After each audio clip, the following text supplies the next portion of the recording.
ईदगाह मस्जिद को लेकर ये इस वक्त की सबसे बड़ी खबर। इलाहाबाद हाईकोर्ट ने सर्वे को मंजूरी दे दी है। हाईकोर्ट ने कमिश्नर की नियुक्ति को भी मंजूरी दे दी है। तो इस वक्त एक और सबसे बड़ी खबर सामने आ रही है, जहां इलाहाबाद हाईकोर्ट ने सर्वे को दी है मंजूरी। मेरे सहयोगी पंकज झा इस वक्त हमें ज्वाइन कर चुके हैं। पंकज जी, डिटेल बताएं। बहुत बड़ी खबर है, इसको आप देखिए। इलाहाबाद हाईकोर्ट के जस्टिस मयंक कुमार जैन ने अभी एक फैसला दिया है।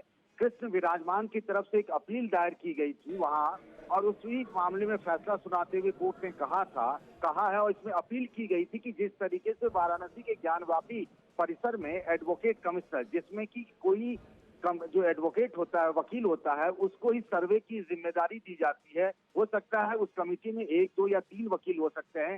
तो ये अपील की गई थी कि मथुरा में जो श्री कृष्ण जन्मभूमि है, उसके बगल में जो शाही ईदगाह मस्जिद है, उसका सर्वे कराया जाए किसी एडवोकेट से। उसको एडवोकेट कमिश्नर कहते हैं। इस बात के लिए मंजूरी दे दी है और अब एडवोकेट कमिश्नर तय किए जाएंगे और वो सर्वे करेंगे जिस तरीके से पिछले साल वाराणसी के ज्ञानवापी में सर्वे का काम हुआ था।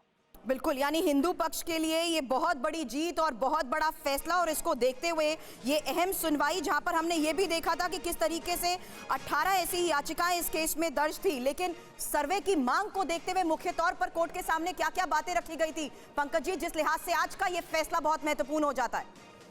देखिए, 18 अलग अलग याचिकाएं डाली गई थी इलाहाबाद हाईकोर्ट। उससे पहले मथुरा की जिला अदालत में यह अपील दी गई थी। वहीं से सारी पिटीशंस को जो है वो इलाहाबाद हाईकोर्ट ने अपने पास बुला लिया। उसमें श्री कृष्ण विराजमान की तरफ से रंजना अग्निहोत्री ने अपील दायर की थी, जिसके लिए विष्णु शंकर जैन ने वहां कोर्ट के सामने कहा कि वो इसके ऐतिहासिक तथ्य जानने के लिए सर्वे कराने में क्या आपत्ति है। उसमें प्लेसेज ऑफ वर्शिप का हवाला वगैरह दिया गया। उसी में ये हवाला दिया गया कि वाराणसी के ज्ञानवापी परिसर में इसी तरीके का सर्वे हो चुका है, तो एडवोकेट से इस तरीके से सर्वे करा लिया जाए। कोर्ट ने इस बात की इजाजत दे दी है। बिल्कुल, और अब इस मामले की इजाजत मिलते ही किस तरीके से सर्वे होगा, किसके ऊपर ये जिम्मेदारी होगी, ये भी साफ हो गया है आज के फैसले के आधार पर। सर जी हाँ, बिल्कुल 2 तरीके के सर्वे होते हैं। आपने देखा होगा ज्ञानवापी परिसर में पहले एडवोकेट कमिश्नर का सर्वे हुआ, फिर किसी टेक्निकल साइंटिफिक सर्वे के लिए ASI जो आर्कियोलॉजिकल सर्वे ऑफ इंडिया वो संस्था है। लेकिन यहाँ पर सर्वे का जो काम होगा वो एडवोकेट कमिश्नर करेंगे, फोटोग्राफी वगैरह लेंगे, लेकिन वो साइंटिफिक सर्वे नहीं कहा जा सकता है।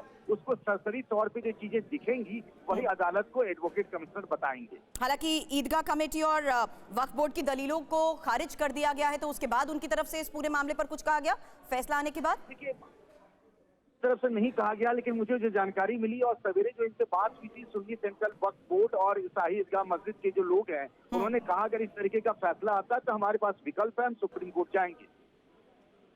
चलिए, मैं आप पीयूष का रुख करना चाहूंगी। मेरे सहयोगी सुप्रीम कोर्ट से इस वक्त हमें ज्वाइन कर चुके हैं। एक और बड़ा फैसला और एक और ऐसा बड़ा मामला जहां श्री कृष्ण जन्मभूमि बनाम शाही ईदगाह मामले को देखते हुए आज का ये पीयूष सबसे महत्वपूर्ण फैसला।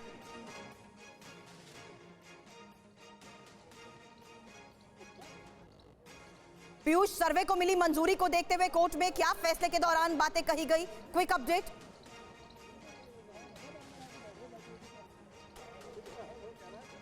मुझे लगता है पीयूष तक हमारी आवाज नहीं पहुंच रही है। एक बार फिर से उनसे कनेक्ट करने की कोशिश करते हैं, लेकिन इस बीच श्री कृष्ण जन्मभूमि विवाद को देखते हुए आज का ये सबसे बड़ा फैसला, जहां देखिए किस तरीके से ईदगाह मस्जिद को लेकर ये सबसे बड़ी खबर सामने आई है और इलाहाबाद हाईकोर्ट ने सर्वे को मंजूरी दे दी है। मेरे सहयोगी मनीष भी इस वक्त हमें ज्वाइन कर चुके हैं। मनीष, आज के इस फैसले का मतलब क्या है, जानना समझना जरूरी है, क्योंकि पिछली बार 16 तारीख को फैसले को सुरक्षित रखा गया। उस लिहाज से हिंदू पक्ष के लिए बहुत बड़ी जीत और बहुत बड़ा फैसला।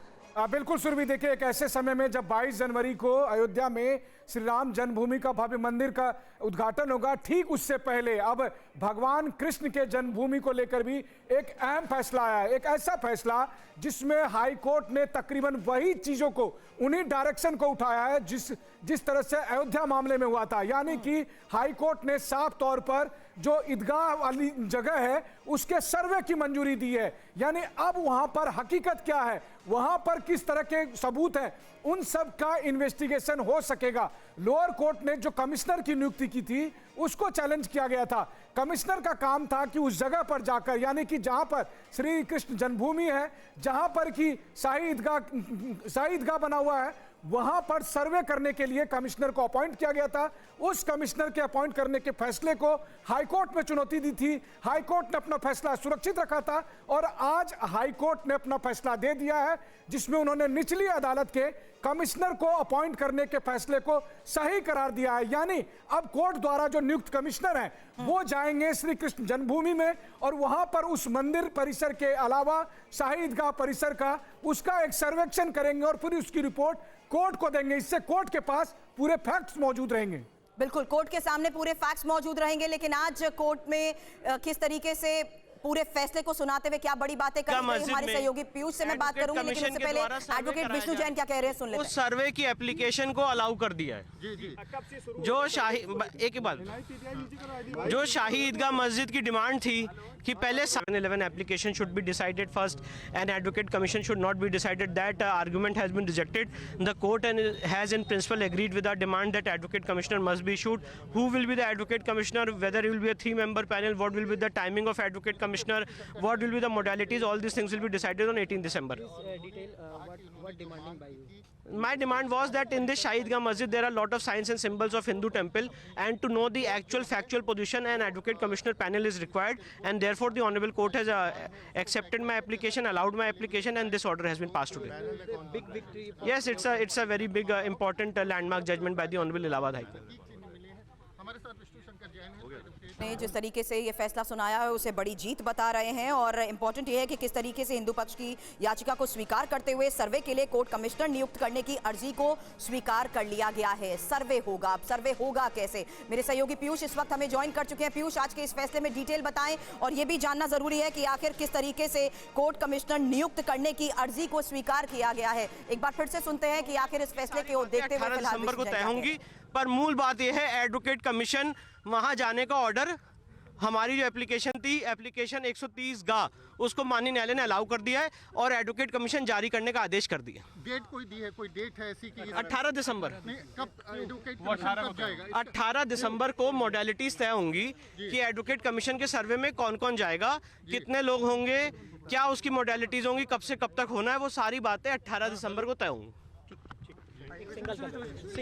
तो फैसला अभी सुरक्षित रखा था, लेकिन आज अनुमति मिल गई है। सर्वे होगा, सर्वे कैसे होगा, किस तरीके से होगा, किस स्तर पर किया जाएगा और साथ ही इंपॉर्टेंट यह है कि कोर्ट कमिश्नर नियुक्त करने की जो अर्जी स्वीकार कर ली गई है इस बारे में 18 दिसंबर को फैसला होगा। Piyush, over to you, detail जानकारी अभी थोड़ी देर पहले सुनाए गए इस फैसले को लेकर। जी बिल्कुल, देखिए इलाहाबाद हाईकोर्ट ने यह साफ कर दिया है कि इस मामले में मथुरा में जो शाही ईदगाह मस्जिद है वहां पर अब सर्वे कराया जाएगा और उसमें कोर्ट कमिश्नर की नियुक्ति को लेकर के जो आपाधापी चल रही थी वो स्थिति स्पष्ट हो गई है। अब आगे इसमें जो लोग वहां जाएंगे उनकी स्थिति को स्पष्ट करेगी अदालत आगे, जब आगे सुनवाई होगी इस मामले में। लेकिन मैं आपको बता दूं कि जैसे अयोध्या मामले में ASI सर्वे हुआ था और उसके बाद आप देख सकते हैं कि बनारस में भी ASI सर्वे का आदेश हुआ, सुप्रीम कोर्ट में भी मैटर आया था और सुप्रीम कोर्ट ने इस मामले में अंततः ASI सर्वे का ऑर्डर कर दिया था।